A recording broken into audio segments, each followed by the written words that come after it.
अशोक यादव ऐसे आप इंतजार कर रहे हैं कैसे के पीछे आप अपने साथी से मिले। धन्यवाद।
दरबार तो आया चाची जी।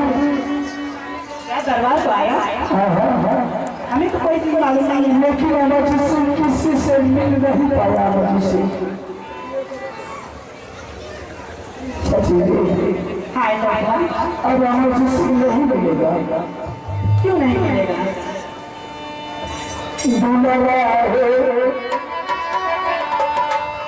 मारा लगेला चाची ये क्या बोल रहे हो?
बेटा के साथ माना रखबा चाची है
आज से मेरे लिए मेरा नाम मार नहीं।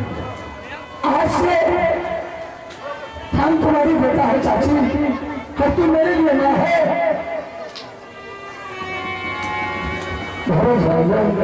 अगर तुम्हें विश्वास नहीं हो रहा है, एक बार चाचा जी को बुला करके देख ले। अमर जी सिंह को मार करके उसके नाम से कफन लेकर मेरे चाचा जी दरबार में बैठ गए। ठीक है चाचा जी, मेरे काम करो। ठीक है चाचा जी। चाचा यादव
या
सुंदरा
कितना राजा पोशाक कितना शानदार में रहते थे। आज राजा को देख में किसी के घर में भाई मारते हैं तब ये सारा देश ध्यान रखता है। आज आप कौन सा ड्रेस पहन के मेरे सामने आ गया है और पूरे शरीर पे आपसे उदासी छाया हुआ है।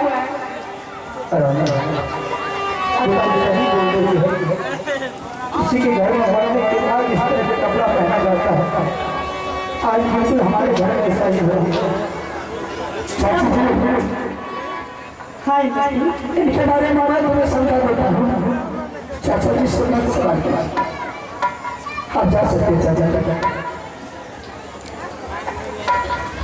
चाची मेरे भाई के लिए मेरे माँ दुश्मन बन गई और मेरे माँ के कहने से चाचा जी ने ऐसा कदम उठा लिया। ऐसा करते हैं आज से मैं भी इस राजमाता में नहीं रही जा रहा हूँ। राजमाता को छोड़कर अगर पूरे भी चलना है मेरे साथ तो छोड़ दे राजमाता को, नहीं तो किसी न किसी रोज ये दुश्मन तुम्हें भी हत्या कर डालेगा। जब मेरा बेटा ही नहीं रहा मैं रह कभी क्या हो सकता है चाची जी किसी रोज हमसे भी कोई गलती हो जाएगा तो ये दोनों मिलकर के मुझसे भी आयुष्मान पुरस्कार के दौर में एक छोटा सा बच्चा है अंकित कुमार नरपा निवासी। उस बच्चे की तरफ से 7,25 रुपए का नोट मिला है। मैं अपने बाती को से उस बच्चे को बहुत बहुत धन्यवाद देता हूँ। जय हिंद जय भारत। राजमाता को छोड़ करके जा रहा हूँ। चलना है तो मेरे साथ चल, नहीं चलना है तो ठीक है। तुम भी जंगल की ओर चले जाओ, मैं भी कहीं और चली जाती हूँ।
दुर्गा माँ के आज्ञा अनुसार टिकट किला चला आया है, लेकिन इस दरबार में किसी को नहीं देख रहा हूँ।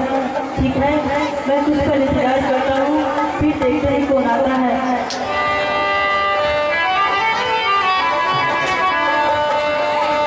करिए हो विश्राम में विकट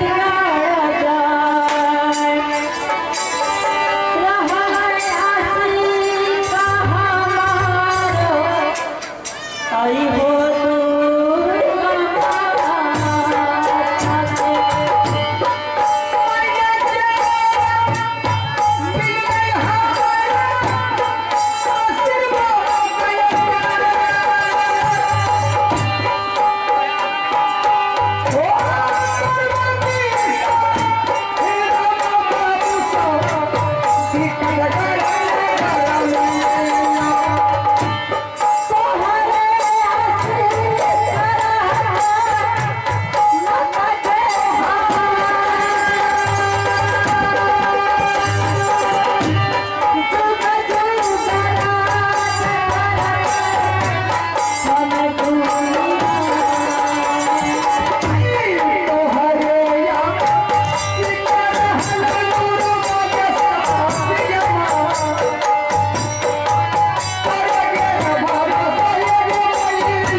स्टेज के पीछे बुला रहे हैं, तुम आकर के अपने पिताजी से मिले। दिलखुश कुमार अंधे हो दिखाई नहीं देता है।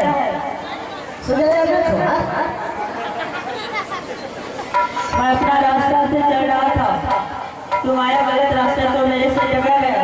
ये रास्ता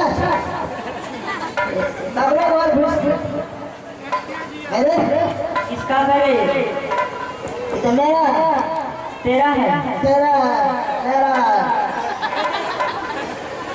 और ये कौन सा जिला है? बिकट रहता है। अच्छा, और यहाँ का राजा कौन है? राजा हम है। तुम हो राजा? अरे यहाँ का राजा इतना छोटा होता है? ठीक है, आप जरा अपना मंत्री को बुलाइए, फिर मैं बात करता हूँ।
अभी तो भी तुम पकड़ा नहीं कि कैसे प्रणाम किया। कैसे करते हैं? रे बेहुदा